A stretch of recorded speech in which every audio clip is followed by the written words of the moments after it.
Greetings, Lucky Legends. Welcome to the dojo. My name is Lucky, this is LuckyLegTV. I am your host of this video, and it's time for our Week 2 PMC Season 4 battle.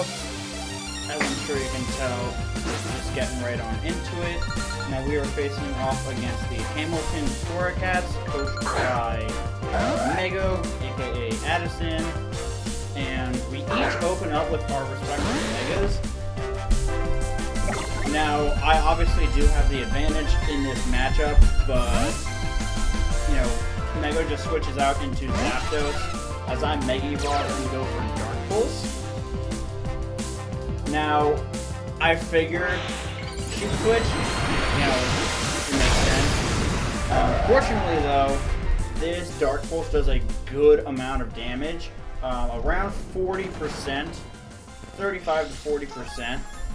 And I'm also carrying Ice Beam, so Ice Beam should do a really good amount, like another 60-ish%, and it brings the Zapdos below below 25%, so it now dies to rocks, which is important because that's a really strong defensive pivot that I'm able to sort of mitigate.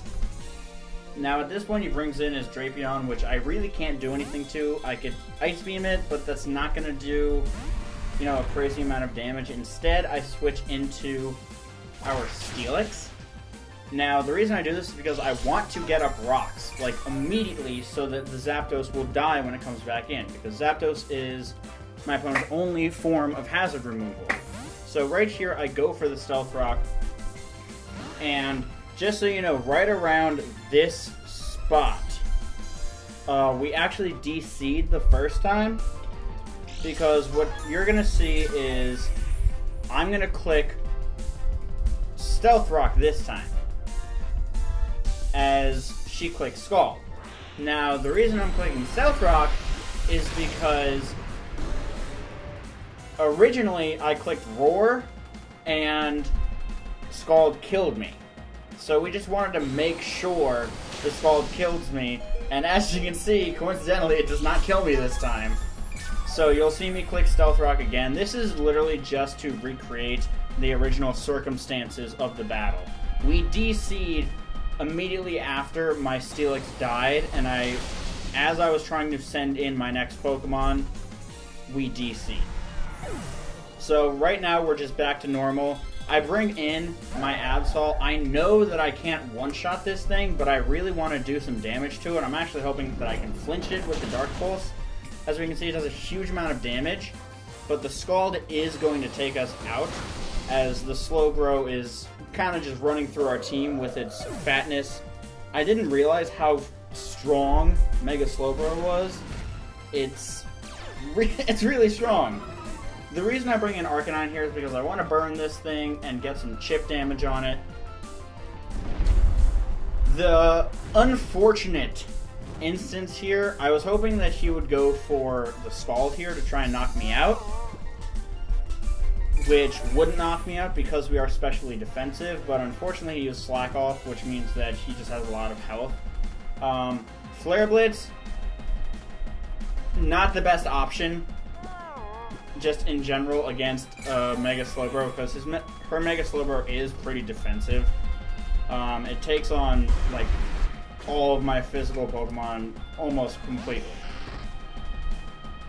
Now, the thing about our Arcanine set is that we are designed to take on Volcarona. Volcarona was Mego's Z Pokemon, so we are running a pretty weird set. We have Flare Blitz, we have Roar, we have Will-O-Wisp, and we have one other move that I can't think of off the top of my head. But as you can see, we're not speed invested, so the Drapion is able to outspeed us and taunt us. So our only option is to go for the Flare Blitz. I was hoping we might get a burn there. We did not. But the Zygarde is in. I'm assuming, and was confirmed afterwards, that this Zygarde is in fact banded. The reason that I assumed that is because Zygarde speed ties with my fastest Pokemon. So there's no reason for it not to be banded, if you understand what I'm saying, because if you put a choice band on it and you know that nothing on my team outspeeds it, then there's no reason not to do it. Now, as you see here, we have Starmie in, and we're going for Hydro Pump. The reason I decided to go for Hydro Pump as opposed to Ice Beam is because I knew he would switch out or she would switch out, sorry, because she is not a fool. As we go for a second Hydro Pump, in comes the Earthquake. And, okay, so, here's what I'm about to do. I'm about to click Trick Room. Because, oh no, I didn't click Trick Room. I clicked Hydro Pump and missed. However, I don't think it really mattered, to be perfectly honest. I'm pretty sure it wouldn't have killed anyway, because I do not think we were 3-hit KOing that Registeel. But my goal was, I clicked Hydro Pump. I should have clicked Trick Room. Not that it would have made a difference, because she would have blown up on me anyway. But I wanted to click Trick Room and start trying to put some holes in her team with my Conkeldurr and my Dragalge, because as you see here, my Conkeldurr is slower than her Slowbro.